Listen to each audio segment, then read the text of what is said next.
Hi aspirants, I hope you all are well. तो हमने last class में पढ़ा था माइक्रोसॉफ्ट वर्ड, ठीक है, जो कि एमएस ऑफिस में हमें देखने को मिलता है, ठीक है। ये एक प्रोग्राम्स है। तो हमने एमएस वर्ड पढ़ा, अब हम पढ़ेंगे माइक्रोसॉफ्ट एक्सेल, ठीक है।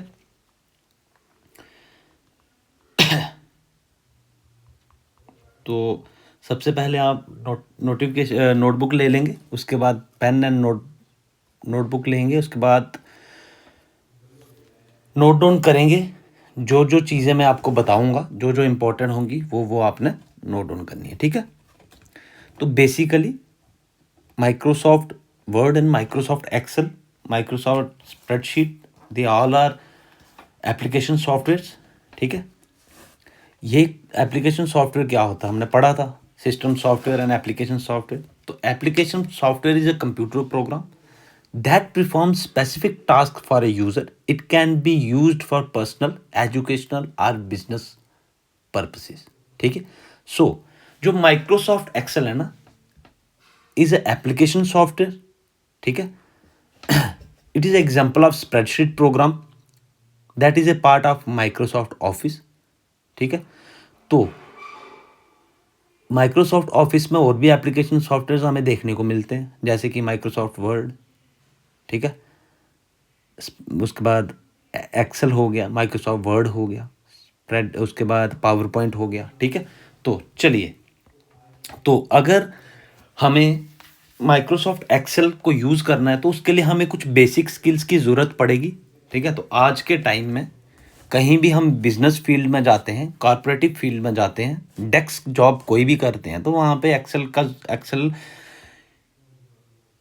आना ज़रूरी है। एक्सेल को आपको यूज़ करना आना चाहिए, आपके पास वो बेसिक स्किल्स होनी चाहिए जिसके यूज़ से आप क्या कर सकते हैं, एक्सेल को प्रॉपरली एंड एफिशिएंटली यूज़ कर सकते हैं, ठीक है।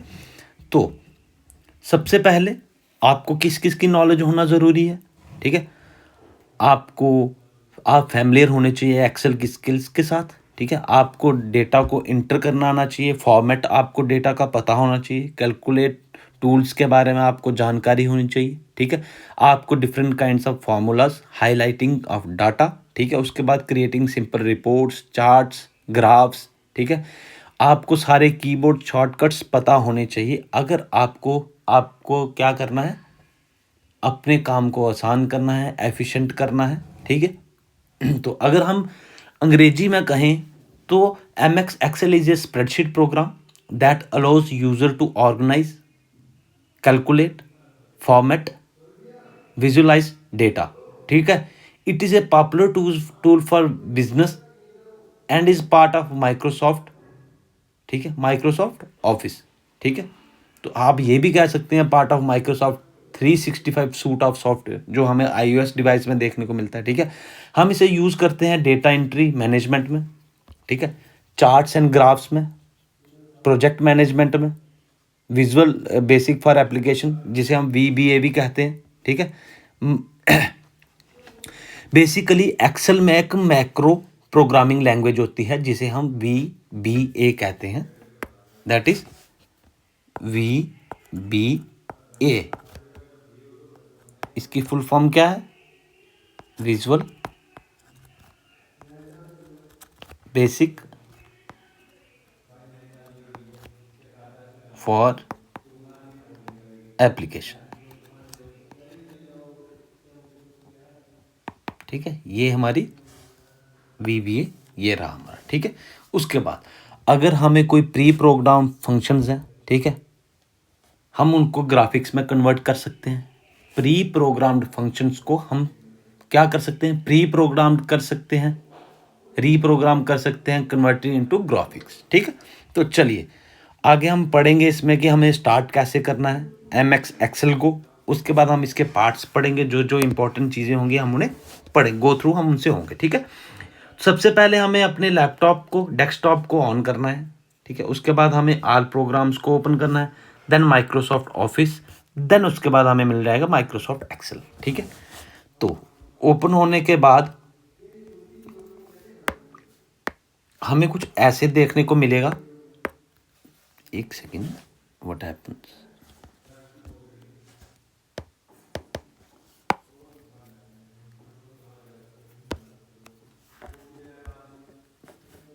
क्या हो गया,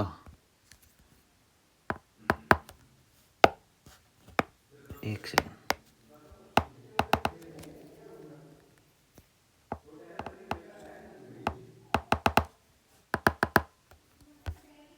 ठीक है, चलिए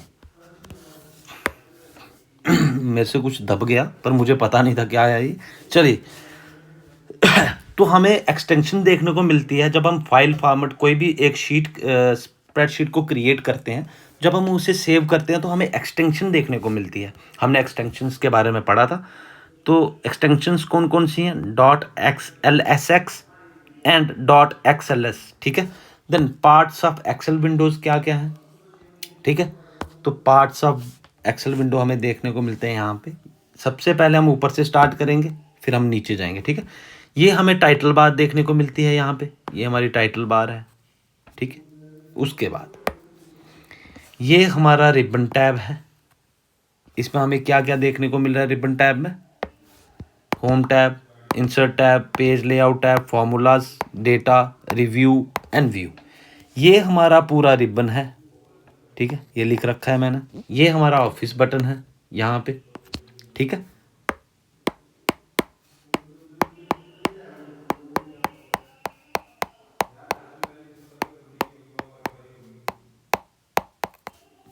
ठीक है, ये हमारा क्या है ये हमारा रिबन है, यहाँ से लेके यहाँ तक। ये हमारा मिनिमाइज बटन है, maximise and close the page. ठीक है, क्लोज दी प्रोग्राम। देन ये हमारा नेम बॉक्स है। ठीक है, ये हमारा फॉर्मूला बार है। ये रही हमारी रो की headings, that is 1 2 3 4 5 6 7 8 9 10 and so on. ठीक है, ये रही हमारी वर्टिकल पे बाद में जाते हैं। ये रही हमारी column headings, that is ABCD। ये रहा हमारा सेल, ये जो बीच में ये बनेगा ना, ये हमारा सेल है, इसे हम सेल बोलते हैं। ठीक है, ये रहा हमारा शीट का टैब। ठीक है, ये हमारा शीट का नेम है, शीट नेम। ठीक है, शीट नेम 1, शीट 2, शीट 3। ये प्लस का ऑप्शन होगा, यहाँ से हम ऐड कर सकते हैं, ऐड शीट। ठीक है, ये बेसिकली हमारा पूरा शीट टैब है। ठीक है, ये हमारा स्टेटस बार है कि क्या स्टेटस है। ये रही हमारी हॉरिजॉन्टल स्क्रॉल बार, यहाँ से हमें इस तरफ को पेज करना है या इस तरफ को, मार्जिन किस तरफ से कैसे आपको सेट करना है वैसे। ठीक है, ये रही हमारी वर्टिकल स्क्रॉल बार। ठीक है, ये हम यहाँ से zoom out and zoom in करते हैं, ये हमने लास्ट टाइम उसमें भी पढ़ा था, विंडो में भी, वर्ड में सॉरी। ठीक है, चलिए आई होप कि ये आपको समझ आया होगा कि सारे टैब्स हमें समझ आए होंगे, रिबन टैब। और ये हमारे कुछ टैब्स हैं, फॉन्ट, अलाइनमेंट, रिबन टैब्स भी कहेंगे हम इन्हें। ये रिबन में टैब्स हैं, नंबर, सेल्स, एडिटिंग। ठीक है, ये हमें बेसिक फंक्शंस एंड टूल्स देखने को मिलते हैं यहाँ पे। ठीक है, तो इनका अलग अलग काम है, जैसे जैसे आपको ज़रूरत पड़ेगी, जो जो आपको एडिटिंग करनी है, ऐड ऑन करना है, डिलीट करना है, एडिट करना है, तो आप यहाँ से कर सकते हैं। ठीक है, चलिए सबसे पहले हम स्टार्ट करेंगे कहाँ से। सबसे पहले हमें एरियाज़ के बारे में पढ़ेंगे। तो सबसे पहले हमें ऑफिस लोगो बटन देखने को मिलता है, ये रहा हमारा ऑफिस लोगो बटन, ये रहा। ठीक है, इसमें क्या है, ये टॉप लेफ्ट कॉर्नर में होता है। ठीक है, contains many commands of the document such as new, open, save as, print and close. तो हमें यहाँ से क्या कमांड्स देखने को मिलती है, हमें न्यू डॉक्यूमेंट्स को बनाना है, या फिर उसी जो हम खोल किसी एक डॉक्यूमेंट को ओपन करना है, सेव करना है, या फिर एज अ न्यू रीनेम करके सेव करना है, प्रिंट करना है, या फिर क्लोज करनी है। ठीक है, उसके बाद क्विक एक्सेस टूल बार, ये एक स्मॉल टूल बार होती है नेक्स्ट टू ऑफिस बटन। ठीक है, ऑफिस बटन के नेक्स्ट में देखिए ये रही। ठीक है, यहाँ पे क्या करेंगे हम, यहाँ से क्या क्या होता है, हमें कॉमन कमांड्स देखने को मिलती हैं, save, undo and redo buttons हमें यहाँ से मिलते हैं। तो रिबन देखिए, ये रहा हमारा पूरा रिबन, ये हमारा रिबन है, ये हमारा रिबन है। ठीक है, तो रिबन में हमें क्या देखने को मिलता है अभी हम देखेंगे, आगे पढ़ेंगे। ठीक है, रिबन में हमें कौन कौन से टैब्स मिलती हैं। तो tabs are the part of horizontal ribbon menu that contains like various features of the program. ठीक है, ये पढ़ना ज़रूरी है, नहीं तो मैं आपको ऐसे अपनी लैंग्वेज में पढ़ाता, वो मैं आपको वहाँ समझा चुका हूँ। तो हम एक बार फिर से गो थ्रू कर लेते हैं, इसको पढ़ लेते हैं थर्टिकल पार्ट को, क्योंकि ये इसमें समझने वाला यही है। अगर हम प्रैक्टिकल कर रहे होते तो फिर मैं आपको एक एक चीज़ समझाता, पर इतना डीप हमें पढ़ना ही नहीं है, हमें प्रैक्टिकल नहीं करना है, हमें बस एग्जाम पॉइंट ऑफ व्यू से पढ़ना है। तो ये आपको एक बार नज़र इसमें मार लेना कि ऑफिस लोगो बटन में हमें कौन कौन से देखने को मिलते हैं, ये आपको खुद लर्न करने पड़ेंगे। ठीक है, इसमें मैं आपको नहीं समझा पाऊंगा। ठीक है, इसमें सबको पता है कि न्यू टैब क्या होगा, कमांड से, ओपन से क्या होगा, सेव से क्या होगा, सेव एज से, प्रिंट से क्या होगा, क्लोज से क्या होगा। ठीक है, सेव का मतलब सेव करना, अंडू का मतलब जो हमने किया है, कुछ एक्शन परफॉर्म किया है तो उसे अंडू करना है। ठीक है, रीडू बटन, जो हमने एक्शन परफॉर्म किया है तो वो रीडू हो जाएगा, वापस वही होगा। ठीक है, चलिए आगे। Each tab such age home, हमें होम पे जाना है। पेज लेआउट देखनी है कि पेज की लेआउट कैसे है। And formulas contains a number of related features and option that are activated by clicking on the appropriate icons. ठीक है, फार्मूला बार हमने देखी थी, वहाँ पे फार्मूला बार थी बीच में, हमें कोई भी कैलकुलेशन करनी है। ठीक है, कोई भी फार्मूला हमें वहाँ पे ऐड करना है तो हम फार्मूला बार में ही ऐड करेंगे। ठीक है, चलिए स्प्रेडशीट ग्रिड, ग्रिड कैसे आती है,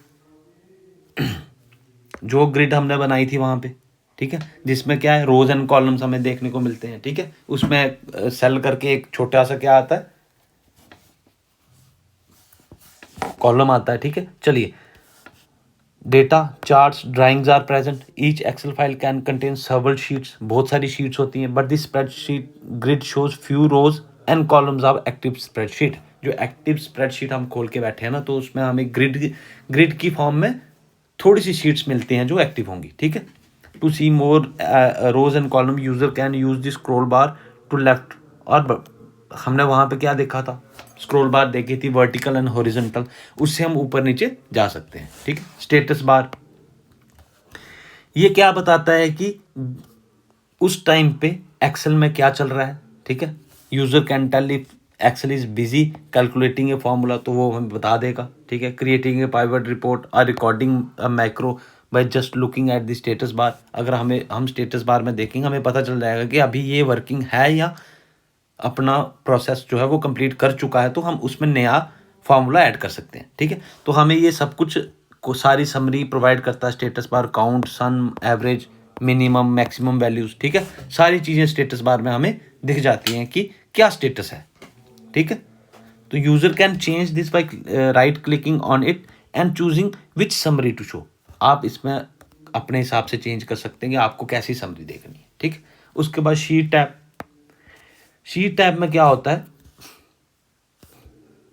हमारी करंट वर्कशीट कौन सी है जो हमें चाहिए। शीट टैब में शीट नंबर 1 पे काम करना है, शीट नंबर 2 पे काम करना है, शीट नंबर 3 पे काम करना है। ठीक है, हमें कौन सी एक्सेल फाइल को ओपन करना है, हमें मल्टीपल टैब्स वहाँ पे शो होते हैं, तो वहाँ पे ये देखिए हमें कितने टैब्स यहाँ शो हो रहे हैं, 3 शीट्स हमें शो हो रही हैं, तो हमारी मर्जी है ना, हम 3 भी खोल सकते हैं, 2 भी खोल सकते हैं, 1 भी खोल सकते हैं। ठीक है, ये है हमारा sheet tab. Then zoom slider, zoom in and zoom out करने के लिए, देखिए ये ऐसे है ना हमारा, ऐसे माइनस एंड ऐसे प्लस, ऐसे बीच में एक बार होगी। ठीक है, ऐसे करके बीच में एक स्लाइडर होगा, इस तरफ जाएंगे तो जूम इन हो जाएगा, इस तरफ जाएंगे जूम आउट हो जाएगा। ठीक है, चलिए आगे।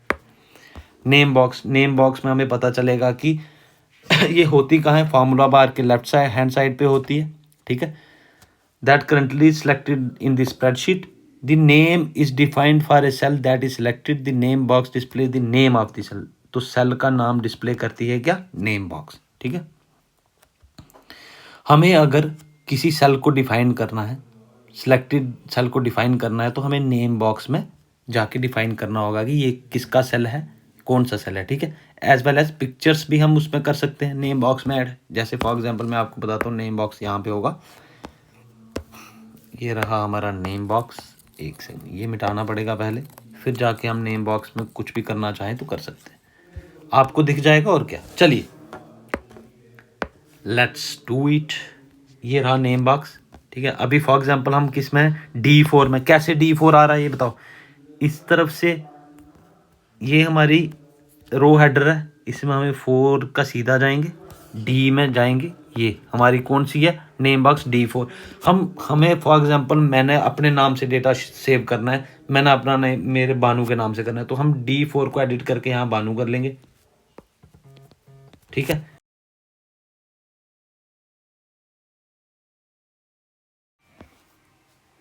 चलिए, तो कुछ इंपॉर्टेंट टर्म्स हैं जो एक्सेल से रिलेटेड हैं। रो नंबर्स हमने देखा था, रोज के नंबर थे हॉरिजेंटली वर्कशीट में। हमें रो हेडर के नाम से जानते हैं उन्हें, ठीक है, रो हेडर, ठीक है। तो वहाँ पे देखिए, एक सेकंड में आपको रो नंबर बताता हूँ। यहाँ पे देखिए,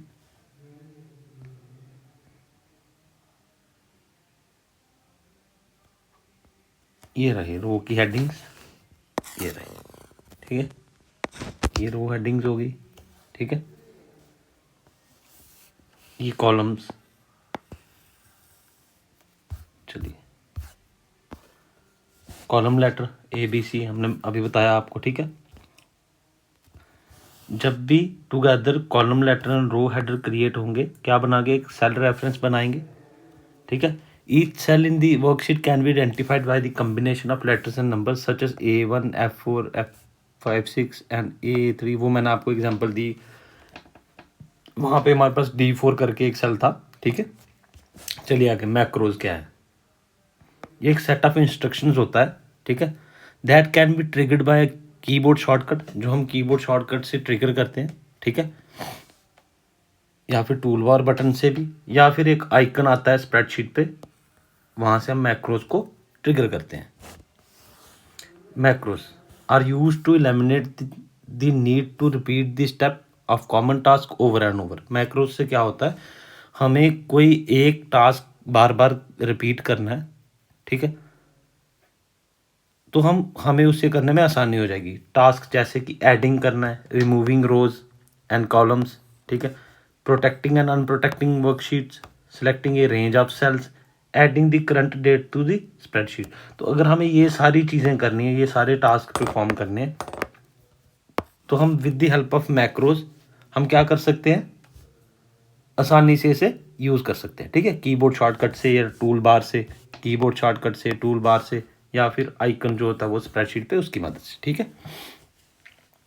जो माइक्रोसॉफ्ट ऑफिस 2010 वर्जन है, 2010 वर्जन है, office tab is replaced by file tab. तो ऑफिस टैब की जगह पे हमें क्या देखने को मिलता है, फाइल टैब देखने को मिलता है, ठीक है। उसके बाद हमें कुछ चार्ट्स देखने को मिलते हैं, ठीक है। ये विजुअल रिप्रेजेंटेशन होता है वर्कशीट डेटा में, ठीक है। Charts often makes it easier to understand the data in the worksheet. जो चार्ट्स होंगे वो हमें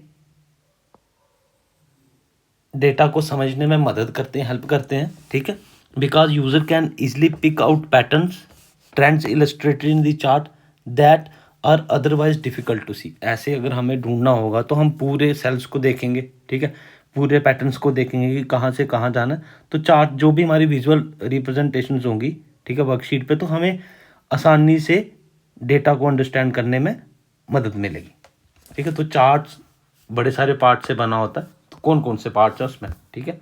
चलिए, सबसे पहले चार्ट एरिया होता है, ठीक है। चार्ट एरिया एक डॉक्यूमेंट है या फिर स्प्रेडशीट है, जिसमें हमें क्या क्या देखने को मिलता है, contain the chart, graph, headers, ठीक है, and A legend providing information on the various lines और कलर इन द चार्ट। अगर हम चार्ट में कलर्स भी ऐड कर सकते हैं, ठीक है। जो चार्ट एरिया है ना, वो total region surrounded the chart, जो चार्ट एरिया है वो पूरा क्या होता है, रीजन को क्या करता है, एक सेकंड अभी बताता हूँ मैं आपको चार्ट, ठीक है।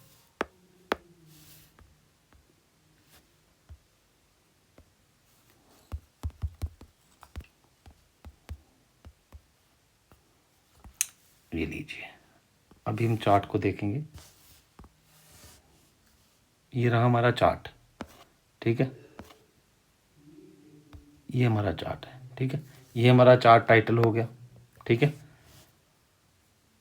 एक सेकेंड, अच्छा सा देखते हैं, इसमें हमें सारा पता है, ठीक है। ये चार्ट्स के ग्रुप हैं ऊपर, देखिए हमें इंसर्ट चार्ट डायलॉग मिलता है, अवेलेबल चार्ट्स कॉलम्स हैं इसमें, ठीक है। ये कलरफुल रहता है, ऐसे इसमें ग्राफ्स भी बना सकते हैं हम, ठीक है। ये हमारे कॉलम हेडर्स आ गए, रो हेडर्स आ गए, ठीक है। कॉलम लेटर्स, रो हेडर्स, ठीक है। इनकी मदद से हम ऐसे करके चार्ट बना सकते हैं, ठीक है। चलिए, प्लॉट एरिया, ये प्लॉट एरिया वो होता है जहाँ पे हम चार्ट को प्लॉट करते हैं, ठीक है। Plot area on A 2D chart contains the data markers, grid lines, data labels, ठीक है, trend lines and optical chart item placed in chart area. अभी हमने चार्ट एरिया देखा, पूरा चार्ट देखा हमने बना हुआ, तो उसमें ये सब चीज़ें हमें अवेलेबल होती हैं। जो 3D चार्ट होता है ना, वो कंटेन ऑल दी अब आइटम्स प्लस, ये सारी तो उसमें होंगी, ये सारी होंगी उसमें, ठीक है, ये सारी होंगी उसमें, ठीक है। उसके अलावा प्लस कौन कौन सी होंगी, walls, floors, axis titles and tick mark labels in the chart, ठीक है। हमें ये देखने को मिलेंगे।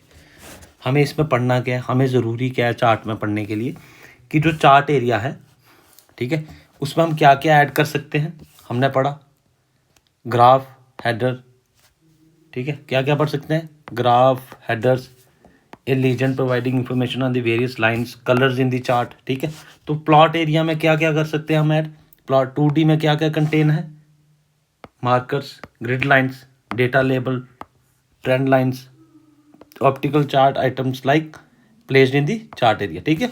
तो हमें 3D में क्या क्या देखने को मिलता है, ये तो हमें देखने को मिलता ही है, marker, grid line, data labels, trend lines, optical chart item placed in chart area and plus walls, floor, axis, ठीक है, axis titles, tick mark label in the chart, ठीक है। चलिए, तो चार्ट टाइटल हमने देखा अभी डायग्राम में, ठीक है, जो भी हमने ग्राफिक इमेज देखी, ठीक है, उसमें हमें चार्ट टाइटल देखने को मिला था। ऊपर चार्ट का जो टाइटल होगा वो descriptive text aimed at helping user identify the chart, तो हमें उससे पता चलेगा कि चार्ट कौन से, किससे रिलेटेड चार्ट है। फॉर एग्जांपल आप एक कॉलेज का चार्ट ले लीजिए, वहाँ पे कुछ चार्ट्स बने हैं, जैसे स्टूडेंट्स का अलग है, टीचर्स का अलग है, प्रिंसिपल का अलग है, ठीक है। आगे स्टूडेंट्स को भी डिवाइड किया गया है गर्ल्स एंड बॉयज़ में, तो हमें टाइटल से पता चल जाएगा ये किसका चार्ट है, ठीक, कौन सी क्लास का है, स्टूडेंट्स का है, टीचर्स का है, गर्ल्स का है, बॉयज़ का है, ठीक है। एक्सिस टाइटल, तो इसमें हमें एक्सिस का टाइटल देखने को मिलेगा, ठीक है, given to the 3 axis that is X Y Z, ठीक है। जो भी एक्सिस होते हैं, जैसे हमारे एक्स वाई जेड एक्सिस होते हैं, तो इन एक्सिस में देखने को मिल जाएगा टाइटल्स, ठीक है। चलिए आगे, legend help to identify various plotted data series, जो भी हमारी प्लॉटेड डेटा सीरीज होगी ना, तो लेजेंड्स हमें हेल्प करते हैं उन्हें आइडेंटिफाई करने में। ग्रिड लाइंस क्या होती हैं, these are horizontal and vertical lines which inserted into chart to enhance its reliability. तो ग्रिड लाइंस क्या होती हैं, और मैं आपको बताता हूँ। अगर कोई बच्चे ड्राइंग्स करते हैं तो उन्हें पता है कि ग्रिड लाइन क्या होती है। ऐसे करके सीधी लाइंस होंगी, हम फोटो खींचते हैं उसमें भी ग्रिड लाइंस आती हैं, ऐसे ग्रिड लाइंस होती हैं, ठीक है। ये रही हमारी ग्रिड लाइंस, ठीक है, वर्टिकल एंड हॉरिजॉन्टल लाइंस जिन्हें हम ग्रिड लाइंस कहते हैं। चलिए आगे, data label, it provides additional information about the data marker, ठीक है। चलिए, different types of chart serve different purposes, तो हर एक चार्ट का अलग पर्पस होता है। तो आइए चलो पढ़ते हैं। कॉलम चार्ट्स, जो डेटा अरेंज होगा ना कॉलम्स और रो में, कहाँ पे, वर्कशीट में, can be plotted in column chart. जो भी डेटा होगा अरेंज्ड किस में, कॉलम्स और रोज में, किस में, वर्कशीट में, तो वो हम प्लॉटेड कहाँ करेंगे, कॉलम चार्ट में, ठीक है। कॉलम चार्ट यूजफुल किसके लिए, showing data changes over a period of time और फॉर इलिस्ट्रेटिंग कंपैरिजन्स अमंग आइटम्स। जब हमें किसी आइटम्स में कंपैरिजन करना है या फिर एक टाइम पे आके हमें डेटा जो है यूजफुल डेटा उसे चेंज करना है, तो हम उसे कॉलम चार्ट में रखते हैं, ठीक है। In column charts categories are typically organised along the horizontal axis and along the vertical axis. तो हम हॉरिजॉन्टल एक्सिस और वर्टिकल एक्सिस में क्या करते हैं, ऑर्गेनाइज करते हैं किसको, कॉलम चार्ट्स को, ठीक है, डेटा को, जो भी डेटा होगा उसे हम क्या करेंगे, कॉलम चार्ट में ऑर्गेनाइज करेंगे in horizontal axis and vertical axis. तो कॉलम चार्ट्स की कुछ आगे सब टाइप्स हैं, चलिए पढ़ते हैं। सबसे पहले हमारे पास कौन सी आती है, clustered column and clustered column in 3D। ठीक है, क्लस्टर्ड कॉलम चार्ट जो होता है ना, वो क्या करता है, कंपेयर वैल्यूज अक्रॉस कैटेगरीज। जो भी हमारे पास कैटेगरीज होंगी उनमें वैल्यूज को कंपेयर करता है। ठीक है, क्लस्टर कॉलम चार्ट क्या डिस्प्ले करता है, हमें displays values in 2D vertical rectangles. ठीक है, जैसे वहाँ पे सेल्स बने होते हैं ना रेक्टेंगल शेप में, बस वैसे ही जो क्लस्टर्ड कॉलम चार्ट है वो हमें डिस्प्ले करता है 2D वर्टिकल ट्राइंगल्स। जो क्लस्टर्ड कॉलम 3D डिस्प्ले करता है वो हमें क्या करता है, 3D में डिस्प्ले करता है डेटा को। ठीक है, उसके बाद आता है stacked column and stacked in 3D column, 3D में। ठीक है, तो स्टैक्ड कॉलम क्या शो करता है हमें, relationship of individual item to the whole. पूरी जो आइटम है वहाँ पे पूरा जो सेल है, ये जो पूरा सेल है, ठीक है, उसके रिलेटेड क्या रिलेशनशिप है इंडिविजुअल आइटम का पूरे के साथ। इस आइटम का पूरा जो चार्ट बना होगा ना, वहाँ पे पूरे कॉलम्स होंगे, उनके साथ क्या रिलेशनशिप है वो हमें क्या शो करता है, स्टैक कॉलम हमें शो करता है। ठीक है, comparing the contribution of each value to the total across categories. तो इसकी वैल्यू टोटल अक्रॉस सारे सेल के साथ क्या है, पूरे चार्ट के साथ क्या है, तो ये हमें क्या बताएगा, पूरी कैटेगरी के बारे में कौन बताएगा, हमें स्टैक कॉलम बताएगा। ठीक है, चलिए in stack column chart displays values in 2D vertical stacked rectangles. ठीक है, 3D में स्टैक कॉलम्स में क्या होगा, chart display data by using 3D perspective only. ठीक है, 2D में 2D बताएगा, 3D में हमें 3D बताएगा। तो एक आ जाता है, उसके बाद तीसरा 3D column. 3D column chart use 3 axis, इसमें 3 एक्सिस यूज होते हैं, एक्स वाई एंड जेड। ठीक है, can modify horizontal axis, vertical axis and depth axis. X Y Z axis जैसे मैथ्स में हमने पढ़े होंगे, एक्स वाई जेड एक्सिस होते हैं, बस ऐसे ही 3D में हमें अगर कोई चीज़ पढ़नी होती है या फिर सॉल्व करनी होती है तो हम तीनों एक्सिस में लेके उसे सॉल्व करते हैं। ठीक है, चलिए and they compare data points along horizontal and the depth axis. ऊपर क्या हो रहा था, वर्टिकल एंड हॉरिजॉन्टल के अक्रॉस हम क्या कर रहे थे, डेटा को कंपेयर कर रहे थे, पर यहाँ पे क्या होता है, हॉरिजॉन्टल एंड डेप्थ एक्सिस की मदद से हम क्या करते हैं, कंपेयर करते हैं डेटा को। ठीक है, उसके बाद आता है हमारे पास लाइन चार्ट। ये इतने इंपॉर्टेंट नहीं है पर फिर भी हम पढ़ेंगे क्योंकि ये हम थोड़ा डेप्थ में पढ़ रहे हैं। ठीक है, पाई चार्ट, बार चार्ट सब पढ़ेंगे। ठीक है, इसके बाद हमें एक ही बच गया हमारा माइक्रोसॉफ्ट एक्सेल के शॉर्टकट्स, वो जो मोस्ट इंपॉर्टेंट है। तो एक बार हम पढ़ लेते हैं कि लाइन चार्ट कैसे वर्क करता है। सारे पढ़ लिए हमने, ऊपर से स्टार्ट किया नीचे तक जाएंगे, इन्हें एक बार गो थ्रू हो लेना कि कोई क्वेश्चन फंस जाए तो अच्छा है, हमें पढ़ा होना चाहिए, एटलीस्ट हमें पता होना चाहिए कि क्या है ये। ठीक है, data that is arranged in columns और rows in the worksheet can be plotted in line chart. तो हमने लाइन चार्ट वहाँ पे देखा था, ऐसे करके लाइन बनी थी। ठीक है, इसके ऊपर जो भी लिखा था और उसके बाद क्या बना था, ग्राफ बना था। ठीक है, ऐसे करके ग्राफ्स बने थे। ठीक है, ठीक है, तो इन ग्राफ्स के बारे में नीचे हमने लिखा हुआ था। चलिए, chart line can display continuous data over time. ठीक है, सेट अगेंस्ट ए कॉमन स्केल, एक कॉमन स्केल के अगेंस्ट सेट किया जाता है। Ideal for showing trends in the data and equal intervals. जो इक्वल इंटरवल्स है ना, जैसे फॉर एग्जांपल हम ये ग्राफ बना रहे हैं, इनमें इक्वल इंटरवल्स आए हैं। ठीक है, इक्वल है, ये बराबर इंटरवल है, तो सीधी लाइन होगी तो ये इक्वल इंटरवल्स हमें बताएंगे। ठीक है, फॉर एग्जांपल ये देखिए, मैं समझाता हूँ आपको। हमने एक चार्ट बनाया,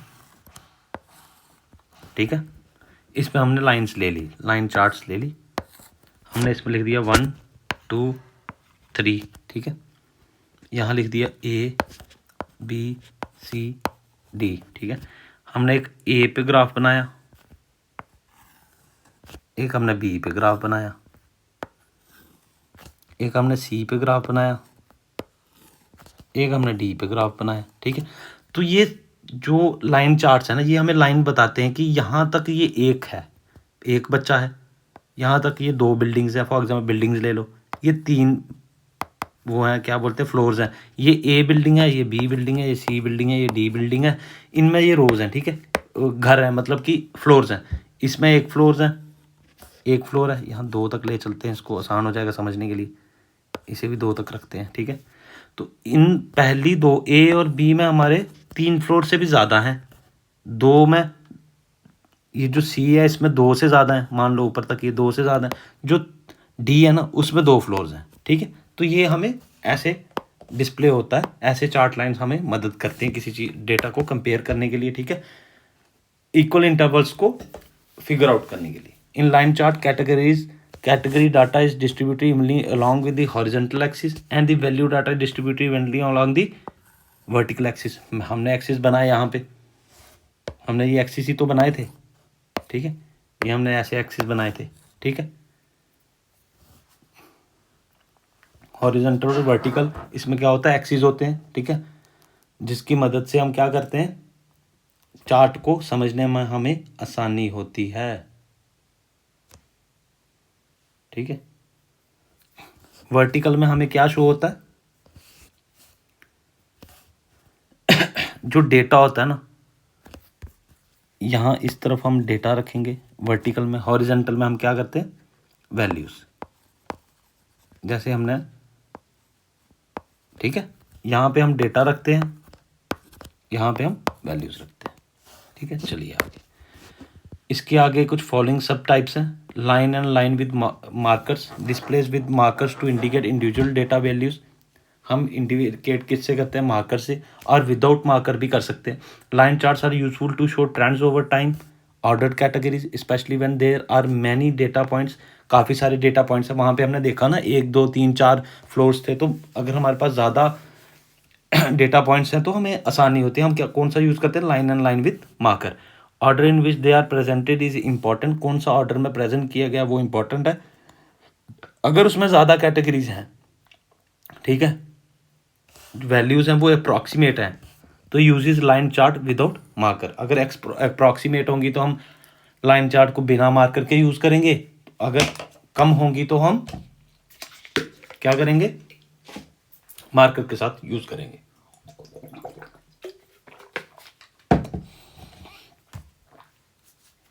उसके बाद हमारे पास आता है stacked line and stacked line with the markers, display with marker to indicate individual data values. अगर इंडिविजुअल डाटा वैल्यूज हैं तो हम उसे क्या किसके साथ यूज़ करेंगे, मार्कर्स के साथ, ठीक है। और विदाउट भी कर सकते हैं और मार्कर के साथ भी कर सकते हैं। आगे देखते हैं क्या क्या कंडीशंस आती हैं। Stack line charts can be use to show the trend of the contribution of each value over time and order category. Same ही ये चल रहा है वहाँ से, ठीक है, बस इसमें क्या स्टैक्ड लाइन होंगी, वहाँ पे सीधी सिंपल लाइन्स होंगी, ठीक है। Because it is not easy to see that the lines are stacked, consider using a different line chart type और स्टेक्ड एरिया चार्ट इंस्टेड। अगर हमें पता नहीं चलता कि स्टेक्ड लाइन कैसे हैं तो हम डिफरेंट लाइन चार्ट को यूज़ करते हैं, ठीक है। उसके बाद 3D लाइन्स आती हैं हमारे पास। 3D लाइन क्या करता है, शो हमें each row and column of data in 3D ribbon. हमें जैसे हमने वहाँ पे रिबन बना हुआ था, रिबन बना था ना वहाँ पे हमारे इंटरफेस में, तो वैसे ही क्या होता है, रिबन बना होता है वहाँ पे, ठीक है, ऐसे करके एक रिबन बना होगा 3D में, ठीक है, उसी में सारा डेटा जो होगा वो हम दिखाएंगे, ठीक है। 3D line charts has horizontal, vertical and depth axis that users can modify. तो उसमें हमें क्या क्या देखने को मिलता है, vertical, horizontal and depth axis मिलते हैं 3D में। फिर जब भी हम 3D कोई भी इमेज को डिस्क्राइब करते हैं, सॉल्व करते हैं या फिर बनाते हैं ना, तो उसमें 3 एक्सिस हमें यूज़ करने ही पड़ते हैं, ठीक है। छोटे होते हमने भी आप सब ने छोटी क्लासेस में क्यूब बनाया होगा, ठीक है, जो ऐसे करके क्यूब बनाते थे हम क्लास में, ठीक है, ऐसे करके, ठीक है। अभी तक हम इन दोनों में 2 एक्सिस यूज़ कर रहे हैं, ठीक है। जैसे ये हम मान लेते हैं एक्स एक्सिस, ये हम मान लेते हैं वाई एक्सिस, ठीक है। तो जब हम इसको करते हैं तो हम इसमें एक्स एक्सिस भी जोड़ते हैं, ठीक है। ये एक्स एक्सिस जोड़ दिया, यहाँ भी एक्स एक्सिस जोड़ दिया, यहाँ भी एक्स एक्सिस जोड़ दिया, यहाँ भी जोड़ दिया, तो ये 3D इमेज बन गई हमारी, ठीक है। विदाउट एक्स एक्सिस, ये एक्स एक्सिस है, ये एक्स एक्सिस है, ये एक्स एक्सिस के बिना हम 3D को डिस्क्राइब नहीं कर सकते, ठीक है। चलिए आगे, उसके बाद हमें क्या आता है, पाई चार्ट्स आते हैं। तो पाई चार्ट्स हमने सबने पढ़ रखे होंगे, जो इन दी शेप ऑफ पाई होते हैं, लंबा सा रेक्टेंगल ऊपर अभी मैंने चार्ट बनाया, ठीक है।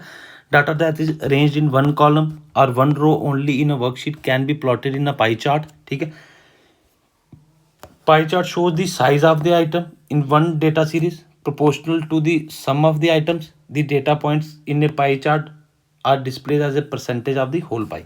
ठीक है, देखिए यार पाई चार्ट कैसे होता है। हमने दो एक्सिस ले लिए, ठीक है, ऐसी वैल्यूज लिख ली 1 2 3 4 ABC, ठीक है, इसे ले लिया हमने। तो जो भी हम जैसे पाई चार्ट यहाँ बनाएंगे ना, ठीक है,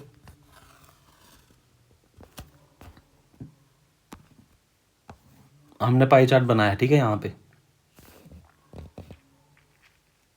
ठीक है,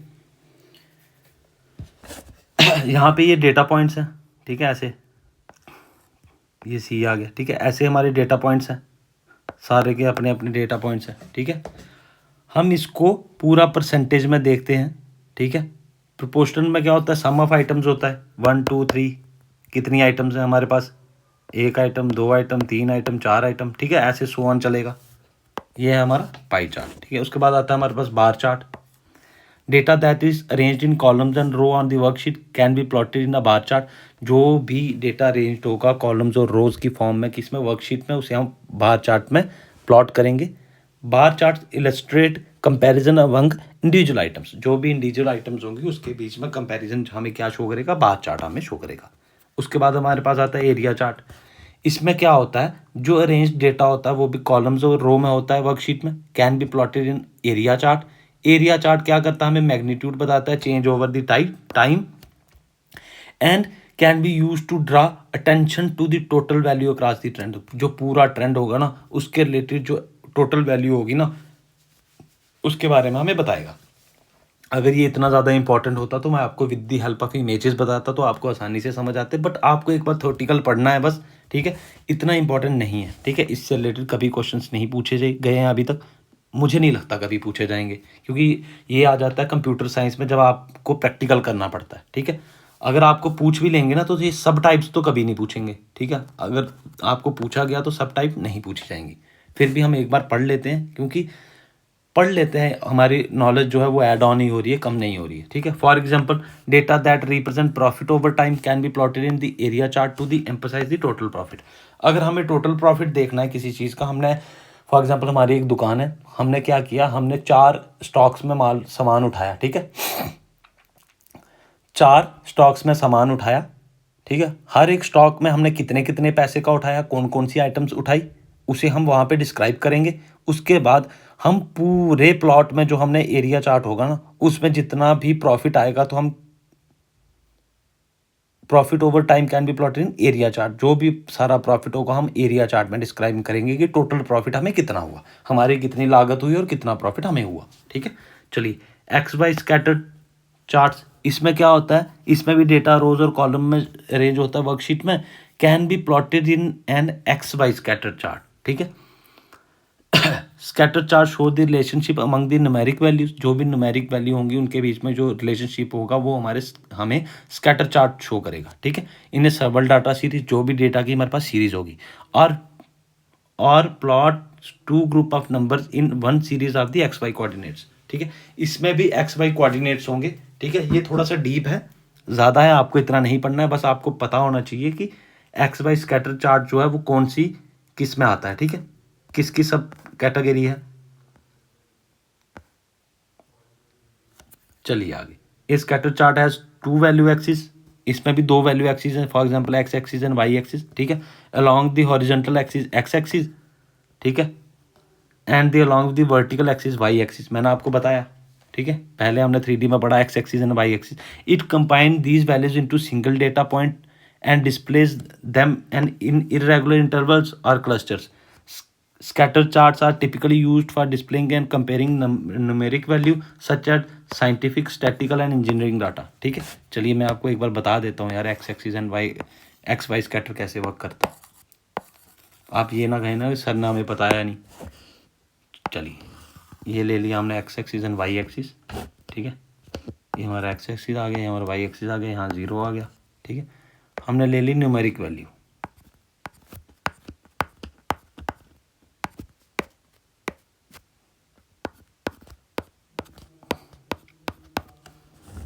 1 2 3 4 5 6 7 8 ऐसे ले लीजिए 1 2 3 5 6। इसमें हम पॉइंट्स बनाएंगे, ये पॉइंट हो गया, ये पॉइंट हो गया, ये पॉइंट हो गया, ये पॉइंट हो गया।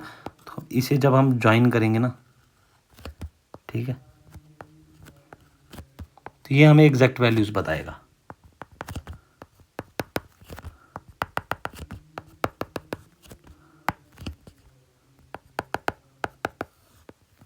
ठीक है,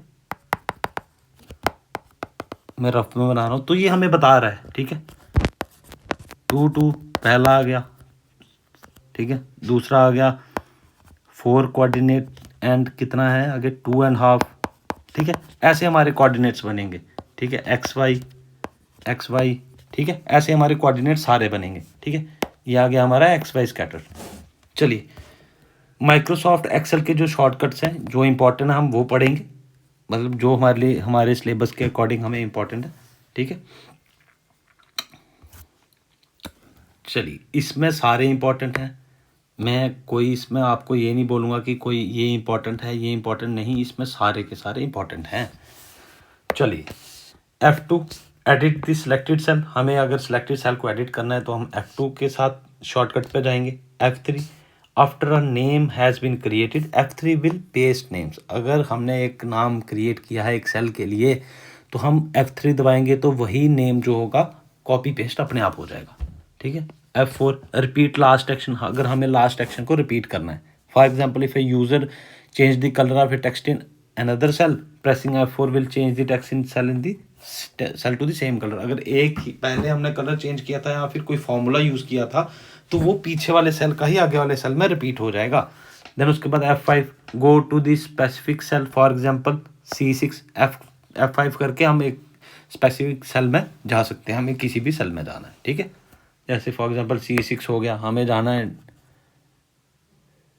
D19 में, E16 में, कहीं भी जा सकते हैं। ठीक है, चलिए आगे। F7 spell check selected text और डॉक्यूमेंट। कोई भी डॉक्यूमेंट या टेक्स्ट है हमें उसके स्पेलिंग्स को चेक करना है तो F7 को यूज़ करेंगे। F11 create chart from selected data. Selected data से हमें एक चार्ट क्रिएट करना है तो हम F11 का यूज़ करेंगे। कंट्रोल प्लस शिफ्ट प्लस, एक सेकेंड, चलिए, control plus shift plus semicolon. ठीक है, इंटर द करंट टाइम, हमें करंट टाइम को control plus semicolon, enter the current date, alternate plus shift plus F1। हम इसे अल्टर भी कह सकते हैं शॉर्ट फॉर्म में, ALT को अल्टर कह सकते हैं या फिर अल्टरनेट की होता है इसका सही नाम। Alter plus shift plus F1, insert new worksheet. जब हमें न्यू वर्कशीट को इंसर्ट करना है, अल्टर प्लस एंटर को while typing text in a cell, pressing alter plus enter will move to the next line, allowing for multiple lines of text in one cell. ठीक है, तो हमें एक cell में मल्टीपल टेक्स्ट को add कर सकते हैं। Shift plus F3 open the Excel formula window. ठीक है, F3 शिफ्ट प्लस F3 से क्या होगा, एक्सेल में फॉर्मूला विंडो खुलेगी। शिफ्ट प्लस F5 में क्या होगा, हम सर्च बॉक्स को ब्रिंग अप कर सकते हैं। कंट्रोल प्लस 1 के साथ क्या होगा, ओपन फॉर्मेट सेल विंडोज। जो भी फॉर्मेट होगा सेल विंडोज का वो ओपन हो जाएगा कंट्रोल प्लस 1 से। कंट्रोल प्लस A से क्या होगा, select all content of the worksheet. Control plus B से क्या होगा, bold highlighted selection. Control plus I से क्या होगा, italic highlighted selections. And control plus K से क्या होगा, insert link. Then control plus S से क्या होगा, सेव दी ओपन वर्कशीट। तो S से हर जगह हमें सेव ही देखने को मिलेगा, B से बोल्ड मिलेगा, I से इटैलिक मिलेगा, K से इंसर्ट मिलेगा। ठीक है, कंट्रोल प्लस U अंडरलाइन होगा, ये अंडरलाइन हाईलाइटेड सिलेक्शन। ठीक है, P से क्या होगा, प्रिंट। हमेशा कुछ चीज़ें सेम रहती हैं, जैसे प्रिंट का सेम है, U का सेम है, S का सेम है, तो बस आपको ध्यान रखना है कि किस प्रोग्राम से रिलेटेड आपसे पूछा जा रहा है, उस प्रोग्राम से रिलेटेड आपको अच्छे से क्वेश्चन को पढ़ के आंसर करना है। देन Z से हमें अनडू ही देखने को मिलता है लास्ट एक्शन को। ठीक है, रीडू किससे देखने को मिलता है, चलिए कंट्रोल प्लस F3 सोचिए, control plus F3 open excel name manager. Control plus F9 minimise current window. Current window को हम अगर हम ऊपर एक लोगो होता वहाँ से ना करना चाहें तो हम कंट्रोल प्लस F9 सीधे डायरेक्टली भी दबा सकते हैं। तो कंट्रोल प्लस F10 से क्या होगा, मैक्सिमाइज करंट सिलेक्टेड विंडो, ठीक है। पहले हम इसी को क्लोज करेंगे, फिर हम इसी को ओपन भी कर सकते हैं, किसी और को भी कर सकते हैं। Control plus page of move between worksheet in the same document, हमें अगर मूव करना है वर्कशीट के बिटवीन में तो हम इसे मूव कर सकते हैं, ठीक है। Control plus page down move between worksheet in the same document, ठीक है, ऊपर नीचे जहां मूव होना आप हो सकते हैं।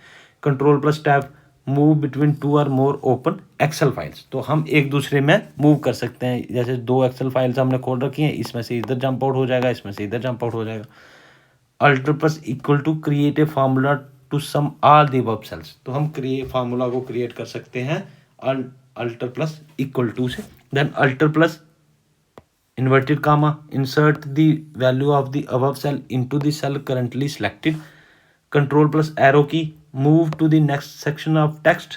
Control plus space select entire column, पूरे कॉलम को हमें, जैसे पूरा कॉलम है हमें उसे सिलेक्ट करना है तो control plus space. Control plus space select entire row, तो हमें इंटायर रो को भी सिलेक्ट करना है तो हमें शिफ्ट प्लस स्पेस दबाना है। इंटायर कॉलम को करना है तो हमें कंट्रोल प्लस स्पेस दबाना। इन दोनों में जैसे कन्फ्यूजन है, इन्हें अच्छे से आपको लर्न करना है, ठीक है, कंफ्यूज नहीं होना है, ठीक है। आपको याद रखना है कि कंट्रोल प्लस स्पेस दबाएंगे तो सी से कंट्रोल, सी से कॉलम, ठीक है। तो रो का आप ऑटोमेटिकली देख लो, कंट्रोल जब आपको कॉलम का पता है तो दूसरा ऑब्वियस है कि रो ही होगा, ठीक है। उसके बाद चलिए control plus minus delete the selected column और रो, हमें सिलेक्टेड कॉलम या रो को डिलीट करना है तो हम कंट्रोल प्लस माइनस दबाएंगे। Then control plus shift plus equal to insert a new column और रो। कंट्रोल प्लस होम से क्या होगा, मूव टू सेल A1, जो सबसे पहली यहाँ पे सेल होगा ना, हम वहाँ पे चले जाएंगे, ठीक है। चलिए ये हमने नहीं पढ़ना है, ये इंपॉर्टेंट नहीं है तो हम नहीं पढ़ेंगे, ठीक है। आगे भी एक पेज है, हम ये भी नहीं पढ़ेंगे क्योंकि ये आपके एग्जाम पॉइंट ऑफ व्यू से इंपॉर्टेंट नहीं है, तो हम इन्हें नहीं पढ़ेंगे। ये इंपॉर्टेंट नहीं है, ये बहुत डीप हो जाएगा, इसे पढ़ने की हमें कोई ज़रूरत नहीं है, ठीक है। आपको कहाँ फॉर्मूले लगा के देखने हैं, आप वहाँ पे बताओ, हमें किसी को वहाँ पे फार्मूलाज नहीं लगाने हैं, ठीक है। चलिए यहाँ देखिए चेंजिंग न्यूमेरिक फॉर्मेट्स, आपको ये फॉर्मेट्स थोड़ी सीखने हैं, ठीक है। फॉर्मेट अलाइनमेंट कमांड, हमें कमांड्स नहीं सीखनी है, ठीक है, हमें कमांड्स बिल्कुल नहीं सीखनी है, तो ये हम नहीं करेंगे, ये हमारे लिए इंपॉर्टेंट नहीं है। अगर हमारे एग्ज़ाम पॉइंट ऑफ व्यू से इंपॉर्टेंट होता तो मैं आपको करवा देता, ये पेजेस नहीं पढ़ने, ये बिल्कुल डीप अगर हमें हमारे सिलेबस में अगर ऐड ऑन होगा तो मैं आपको पढ़ा दूंगा, क्योंकि ये प्रैक्टिकल वर्क है, ठीक है। इसे पढ़ने के लिए आपके पास लैपटॉप या कंप्यूटर हो तो बहुत बढ़िया है, ऐसे आपको रटने का कोई फ़ायदा नहीं है, ठीक है। ये कंप्यूटर साइंस के टॉपिक्स हैं, बिल्कुल ज़्यादा एडवांस करके हैं, तो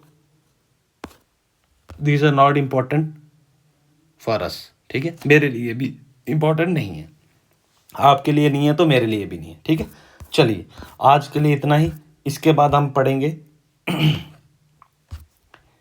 चलिए इसके बाद हम पढ़ेंगे माइक्रोसॉफ्ट एसएस, ठीक है। एसएस भी इतना इम्पोर्टेंट नहीं है हमारे लिए, बट फिर भी हम एक बार पढ़ लेंगे एसएस में क्या क्या है, ठीक है। कंपोनेंट्स ऑफ माइक्रोसॉफ्ट एसएस, इसमें भी शॉर्टकट्स हमें देखने को मिलते हैं, ठीक है। पावर पॉइंट हमारे लिए बहुत इंपॉर्टेंट है, ठीक है।